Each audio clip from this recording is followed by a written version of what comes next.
Good morning, my friend. Good Ain't trying to worry morning. about it. We just ride with Distro. Good morning. How are Good you? morning. I'm doing better now that I can speak with you all. Well, Good to be on Sports Shop. yes. Hey, likewise. We've been anticipating this, and so happy to hear from you. So let's get started. You know what? By the way, and man, I know Pam gonna chime in. I had a chance to listen to your last project that you was hosting. It was just phenomenal. Uh, it just blew my way. Which there's a lot of things, layers that a conversation you can create off of that Oh my God, that yes. project that you guys did. So I'm gonna let you talk about it. Then we'll comment on the other side, Dr. Stroman. Well, thank you for that prep for that recognition of the work that I continue to do, and I don't do it alone. I'm always grateful for God's grace and certainly wonderful, wonderful people in the sports world who want to make things a lot better. Not a little better, but a lot better.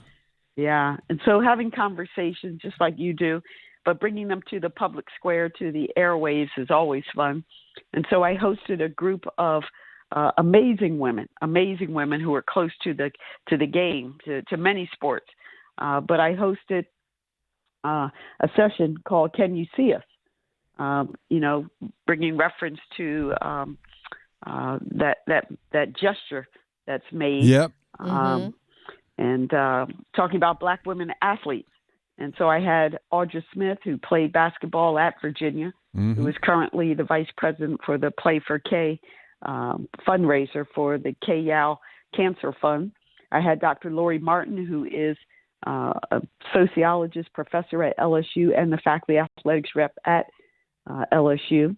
I had Shalise Young, who is one of two Black female sports columnists in major platforms. She writes for Yahoo Sports. Wow. And she spent 9 years writing for covering the New England Patriots. And then I had the coach, Bev Kearney, who was a 7-time national championship coach, track and field, now retired. Most of her championships were won at Texas. Unbelievable. And Wow. We brought it. We talked about a lot of things. I was blessed to be the moderator.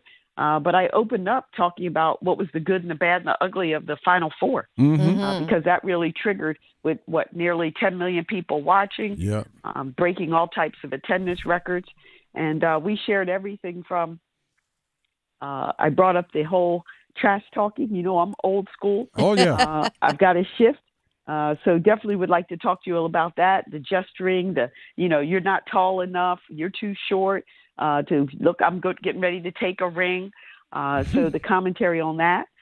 We talked about the NIL and commercializing. Angel Reese, the star of LSU, she is fifth at this time on the list behind several football players and a softball player at Texas in terms of NIL deals. Oh, really? She's got more than 17 of them. But my question was, can Black women be the face? Can we be the face of corporations and organizations? You see, Angel Reese has a number of them. And when you add them all up, yes, she's making good money. In fact, it's been stated that for some players, it'll be a pay cut when they go into the WNBA. But can you be the face of it? Yeah, we know. Yeah, but I was going to Stop say right there. We'll stop there. Yeah, Okay, Dr. 'cause, Stroman, I I was wanna going to jump in stop too, you yeah. right there. I love this panel. I do panels. I'm around so many, but as I told you, I called her yesterday to say it was one of the best panels that I have ever. It wasn't long enough. I told her I need a part two. I really need a part two. But I'll put a pin right there where you were talking about the NIL deals and the women, and the conversation went even deeper on how Angel has, the ones that she has, but someone talked about, is it track? Was it? I'm not sure if they were track stars, but athletes that were, pretty much the same as far as their gift and what they were presenting, but maybe it was a difference in even down to biases of, one maybe being prettier than the other or more light skinned than the other, and that difference. Wow. That conversation got really deep. I don't know if you want to expound a little bit on that, but it was just interesting on NIL deals and who gets the most. It may be athletes that are the same as far as equal in their gift on the court or off the court or whatever the sport is, but do you look the part? And can you get the cover for the product. I think we were talking. I think you mentioned, or someone mentioned, like Reese's deal was maybe with Gucci. Okay. But can she get on the front of a something else? So I would love to talk more about that, Dr. Stroman. Jump in there, Errol. Yeah, I think what Pam just mentioned is a reflection of business, even in and outside of NIL. Light skin versus dark. Yeah, and attraction versus just a normal looking person. So I mean, it is what it is, because people want you to rep their products, and they want you to be reflective of who they want can sell the most, who they can sell the most, or who they want to buy the product. Right, and that's the key. That's good. So to drill down to that level, I thought was interesting. But those are the kind of open conversations you got to have around these things that people are reluctant to have sometimes, because they're afraid to hurt people's feelings or somewhat. But I do like that. I am happy to hear. I think I heard you say, Dr. Stroman, that is Angel leading the pack from a women's female perspective on the NIL deals. Is she leading? Not just women. She's fifth. Oh wow! This was right before overall. Oh wow! Overall, yeah. Behind several football players and a softball player at Texas. And that surprises me, to be honest with you. I'm pleasantly surprised. I wouldn't have thought that. I thought that because of her being a woman, or her being a black female. Yeah, I wanted that really surprises me.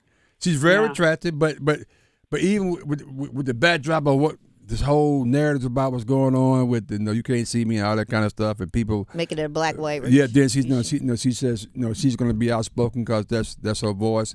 Some people get turned off by that. But again, this was she's got companies. She's got deals with Bose, JanSport, McDonald's, Outback Steakhouse, Xfinity. But again, like one of the deals is she was able to secure bags for all of her teams.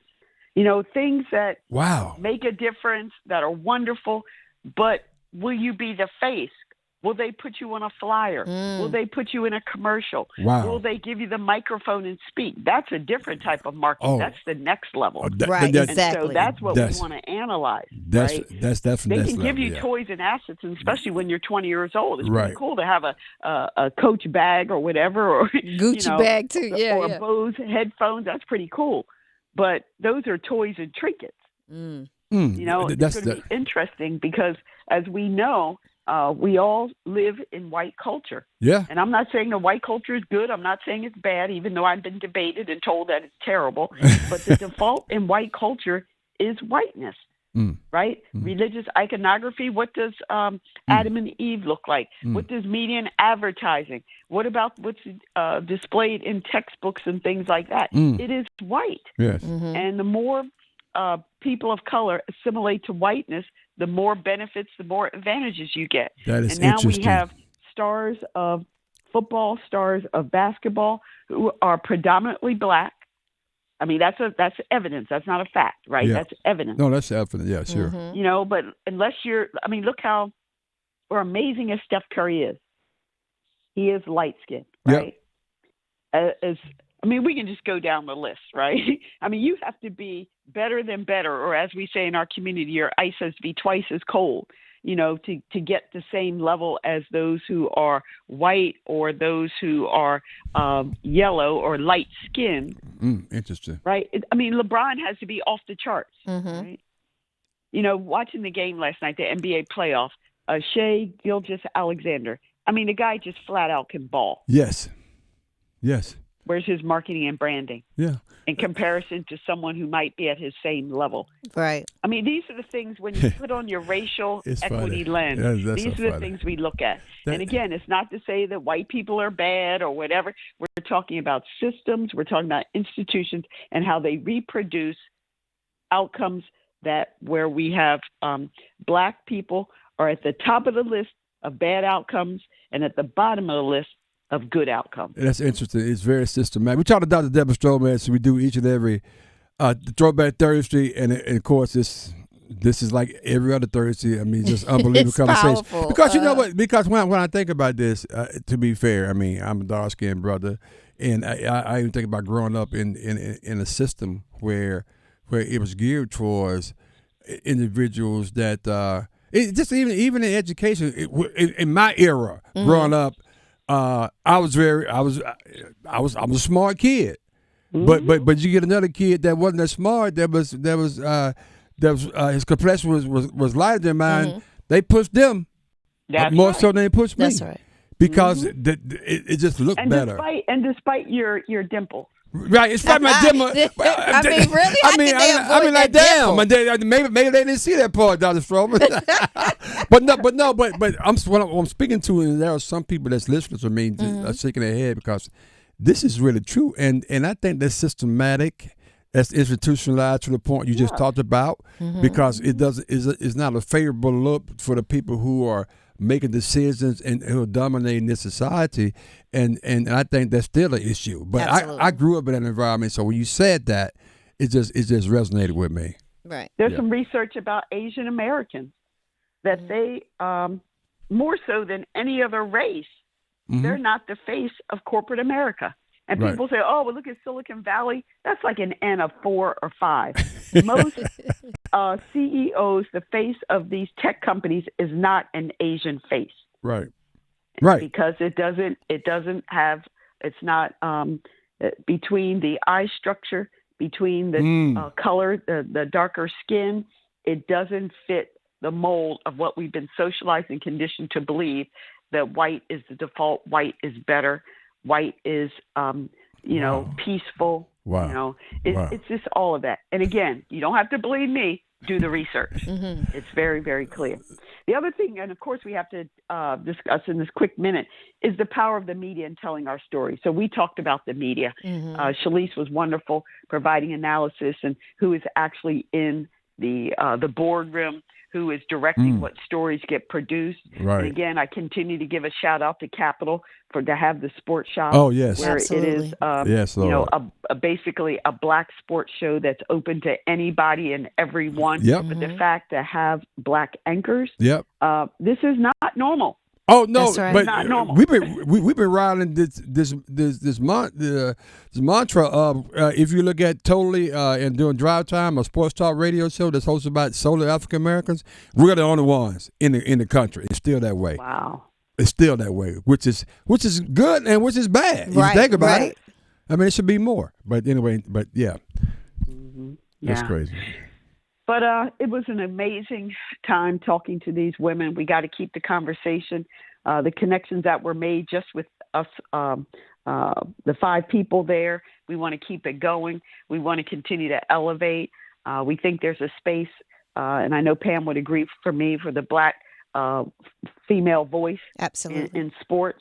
And not just one-offs, right? We've got Jamel Hill, right? We've got, different, but I'm talking about a show that is managed, produced, content is the black woman perspective. And especially when we see so many black women that are changing the landscape in the world of sports. And whether that is as a GM, as a president, as a performer, as an athlete, as a coach.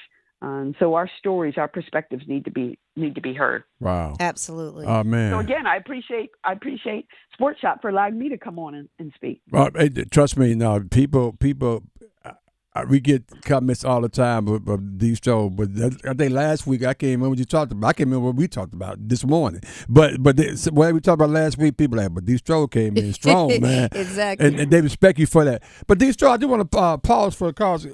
Read, Pam, why don't you read what this jacket I have on? Yes, it looks really good. I want one. It says the Center of Sports Business Analytics. Yes, so. He's wearing your clothing I'm wearing your clothing today, D.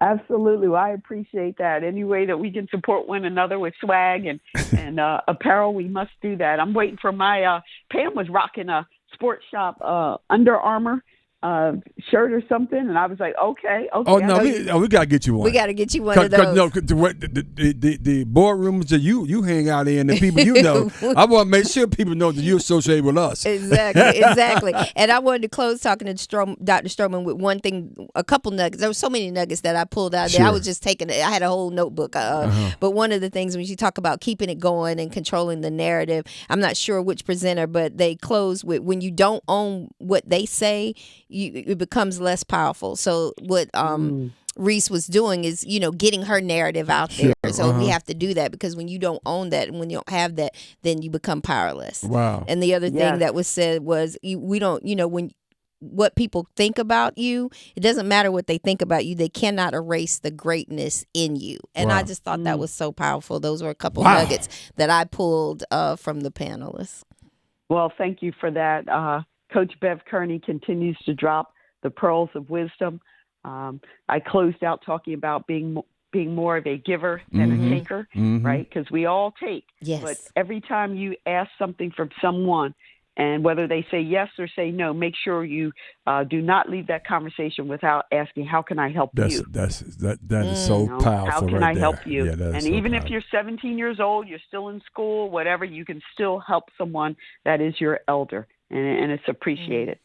But thank you, Errol, for rocking the CSBA's vest. Yes. Looking sharp. Oh, I love this, and really, ironically enough, not because you was coming along there. I just wanted to put it on. Then I came in. I said, "No, what? This is everything happens for a reason." That's so right. It's all good, D-Star. We appreciate you as always. Thank you for what you do for us and this show, and for people that's listening. It never goes unnoticed. So you do such a great job and great content for us. We appreciate you. Thank you. Well, thank you. Everybody have a great day. Enjoy this beautiful weather. You too. Yeah. She is special. Amazing.